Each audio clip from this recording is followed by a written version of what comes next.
Trump is the man. Never before has this party seen such unity behind a president. The RNC drawing some 50,000 attendees, including nearly 2,500 delegates and 30,000 members of the press from all over the world. 16,000 hotel rooms were booked, contributing to an estimated $200 million in revenue for the host city of Milwaukee.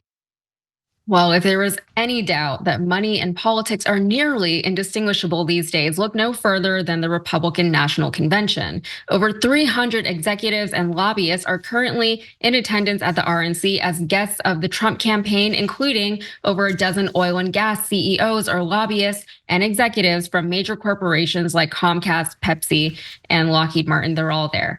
This is reporting from the Washington Post. It says construction firms, waste management companies, mortgage bankers, trade associations, sugar executives, realtors, home builders, banks, hotel chains, asphalt companies, and others are represented in Milwaukee. They want to get to know the people who would be in charge of another term, a lobbyist who represents several of those firms said.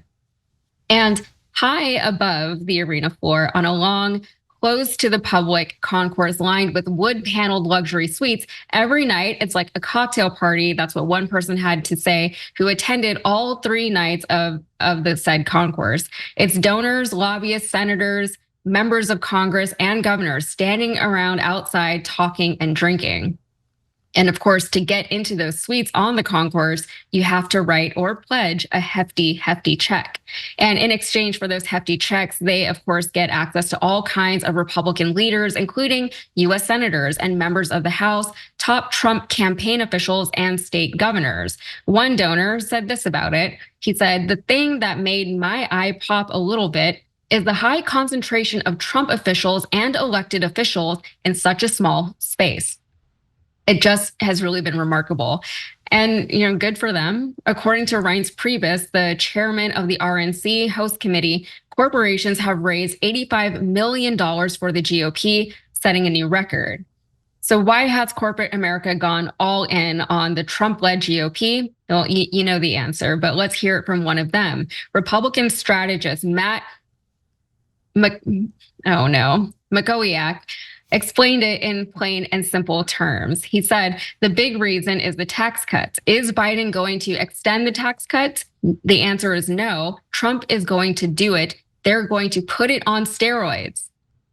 So there it is. There you have it. And to that end, Trump has made big promises, for instance, to the oil and gas industry. In exchange for $1 billion in donations from them, he is pledging to scrap President Biden's policies on electric vehicles and wind energy, as well as other initiatives opposed by the fossil fuel industry, which is just what we need, right? By the way, donors are threatening to throttle donations, not just to Biden, but also to Democratic candidates. So that's not helping on the left. So much of the Republican platform is about reversing progress. I've said it before. They're not just a conservative party that's resistant to change. They are a regressive party that is constantly trying to undo progress that took decades, if not centuries, to achieve.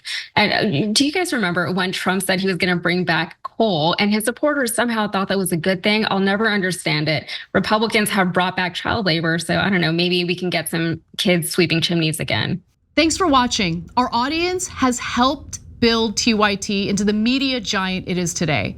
Together, we can accomplish anything. Support our work and join us at tyt.com/team. What do you think, Cenk? Yeah, so first of all, Republicans under Trump are populists on the outside and corporatists on the inside. And the convention was a perfect example of that. Because on the floor of the convention, as they're giving their their speeches on stage, what they're saying is, oh my God, we're gonna hold people accountable and the average American, and we're gonna bury you in a cemetery in Kentucky, and my God, the Midwest, oh yeah, labor, blah, blah, blah, blah, blah. And then JD Vance scurries up to the corporate donors and he's like, oh, how did I do, boss? How did I do? Did I give you enough? And if you notice throughout the campaign, throughout the convention, which we covered, and so I watched almost all those speeches, we did play-by-play on them. Send us to the DNC so we can do it again, tyt.com/team. Whenever I mention a link, always in the description box, easy peasy.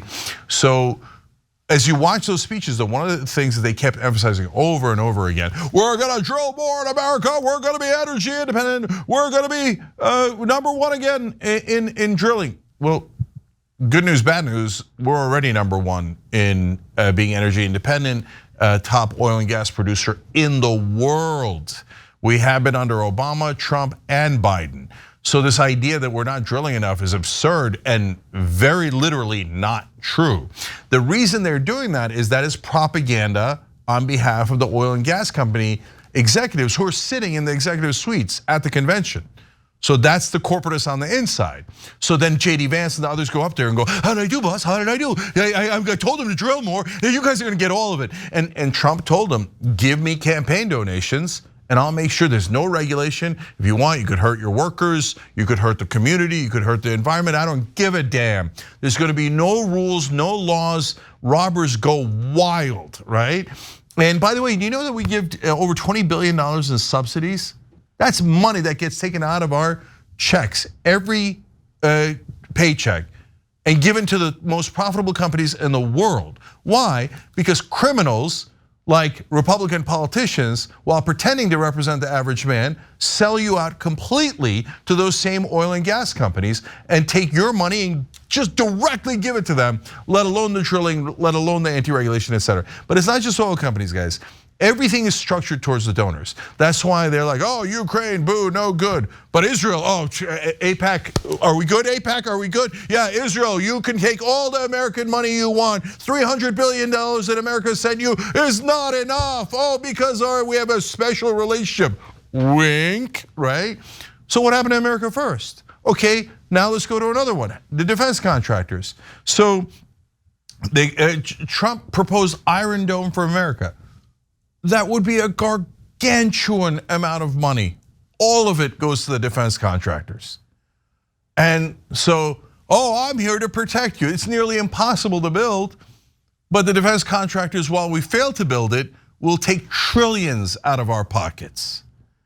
So their populism, for the moment being, is entirely fake.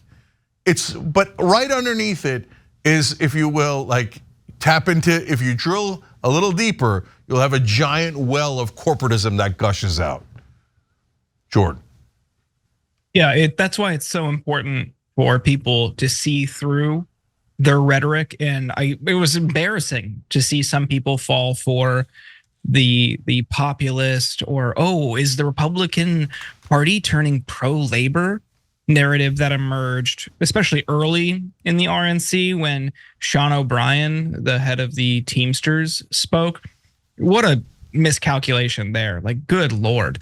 And it's good to see rank and file members of that union and other unions call him out for doing that. I hear you, there are some people who say, oh, well, you need to take your message everywhere. Okay, we'll meet directly with them or go meet with some of these members of Congress and make your case. By doing that, you're allowing yourself and your union and that union's membership to be used as a prop by Trump, by Vance, by the entire Republican Party to say, look, hey, we care about workers, when in reality, behind closed doors, like Yasmin said, after the events of each day wind down, it's all right, corporate lobbyists, all right, CEOs, all right, big donors, what do you want? And everything is for sale. So just a ridiculous, naive mistake that I think was fueled by hubris from O'Brien. Just totally embarrassing. Just there was zero genuine messaging from Trump or Vance or anybody there that is actually pro-worker. Yeah, look, I disagree with the Jordan's analysis on Sean O'Brien's speech. I thought taking his anti-corporatist message to the belly of the beast was very effective. And I talked to delegates who were very swayed by it, and for the first time began to realize that the elites that they don't like are corporate elites. But his criticism is valid. It had big upsides and big downsides. It did give the veneer of labor support to Donald Trump, which he hasn't earned. So it was a complicated speech, but whatever you think of that speech, its upsides and its downsides, you gotta actually deliver. And Republicans have done nothing but vote against union bills, vote against labor, vote against higher wages, and they've also voted in favor of the largest corporate tax cuts in history.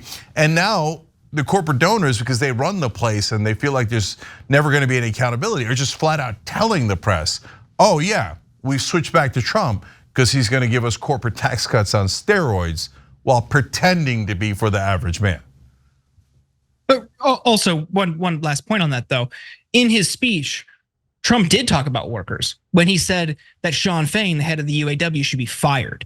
So, I mean, it didn't even that honeymoon didn't last very long. It's just O'Brien made a speech. Of course, I'm sure some people were moved by it because it was just what they were hearing that day. But then Trump came out and said, all right, Fain's terrible, he should be fired. So you see really where his loyalties lie. It certainly isn't with unions and it certainly isn't with workers. Yeah, I'll add one thing to that too. So there's two things about Trump. One is he only cares who's for me and who's against me. So Sean O'Brien does a speech at his convention. He loves Sean O'Brien and the Teamsters. Sean Fain did a speech against Donald Trump earlier. So he hates Sean Fain and wants him fired. So that's his childlike calculation there, and maybe helps politically, even though it's such a blunt instrument. But the other side of the equation is much more important, which is, yes, but what is he doing? Did he actually help the Teamsters in any way? No. Did he help fight for higher wages? No, he says there should be no minimum wage and that the market should be able to drive down wages as much as possible. Does he say, okay, well, workers should get health care? No. Should they get protection through regulation, workplace safety, et cetera? No. No to everything that the workers want.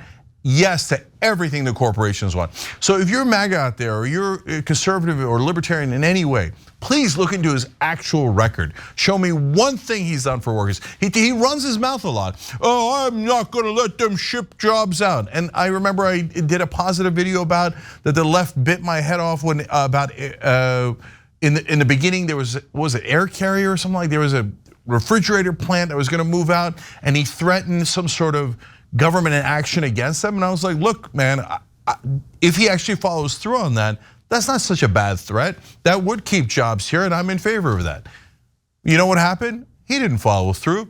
They shipped the jobs out. Every time he runs his stupid mouth, he never backs it up in backing the workers. And the next week, 2 weeks later, they ship all the jobs out. You lose 8,000 jobs, you're 10,000 jobs, and he never does anything. But when corporations ask for something, because Donald Trump cares about only one thing, himself. So Sean Fain says something bad about him, he hates Sean Fain. But what does he care most about when it comes to himself? Money. And corporations give him endless money, so he serves them. Thanks for watching The Young Turks, really appreciate it. Another way to show support is through YouTube memberships. You'll get to interact with us more. There's live chat emojis, badges. You've got emojis of me, Anna, John, JR, so those are super fun. But you also get playback of our exclusive member-only shows and specials right after they air. So all of that, all you gotta do is click that join button right underneath the video. Thank you.